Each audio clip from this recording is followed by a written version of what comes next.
Hello everyone. I'm Bernio Ormo and my groupmate is Angelo Coyanan and George Robert Bakers.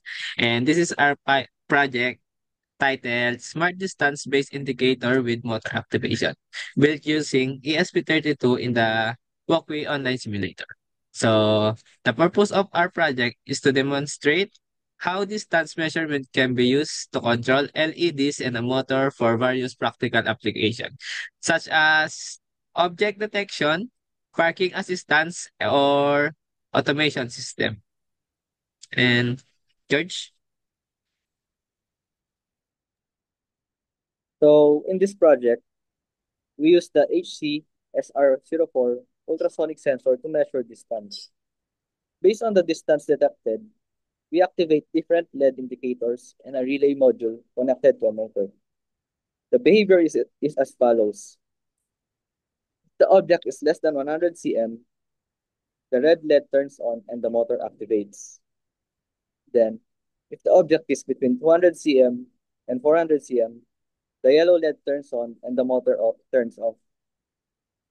Then if the object is more than 400 cm, the green LED turns on and the motor activates. Then if none of the conditions match, all LEDs stay off and the motor is deactivated. This creates a dynamic response system based on object proximity. Mm, Next is the components we use in our walkway simulation are ESP32 development board or yung the main controller. Next is yung HESR04 ultrasonic sensor for distance measurement. Next is three LEDs, which is yung red, yellow, green to indicate distance level. Next is relay module to simulate motor activation. Next is yung resistor to limit the current for LEDs. All these are connected as per diagram visible here in walkway simulation. Next. And now let's show the simulation in action. So, naka-activate na yan. So, as you can see, on the serial monitor, the distance is being continuous when we simulate the object being near. So, the red lights and the motor is activated. So, check mo like, pag-i-click ulit yan yung distances. So, if, dun muna sa red. So, yan. So, if 400 centimeters siya, so yung red light and naka-activate din yung motor niya. And sa yellow naman, mga gitna, middle.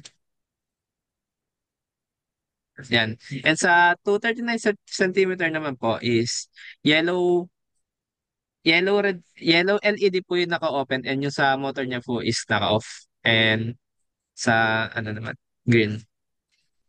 So, if naman sa 49 centimeter, the green LED turns on and the motor activated again. So, yun na yun.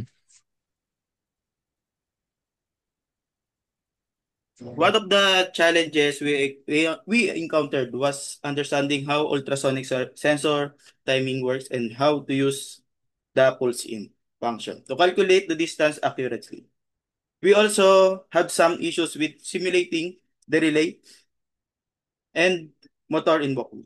But we solved this by using LED to represent the motor activation. Next. So, Oh, uh, ano. So, for the conclusion, so working on this project having a very valuable learning experience for all of us. So it allows us to explore how the ESP32 microcontrol can be used in interact with real-world components such as ultrasonic sensors, LEDs, and relays through the Walkway simulator. So we were able to design, test, and troubleshoot our system in a virtual environment before deploying it actual hardware. So one of the key lessons we gain in how to process real-time sensor data and make decision based on the data to control various outputs. In our case, The system used the distance measured by the ultrasonic sensor to activate different LEDs and control a simulated motor using a relay. So this approaches mimics how many automation and safety system work in real-world applications, such as parking systems, obstacle detection, or alert systems. Yun lang.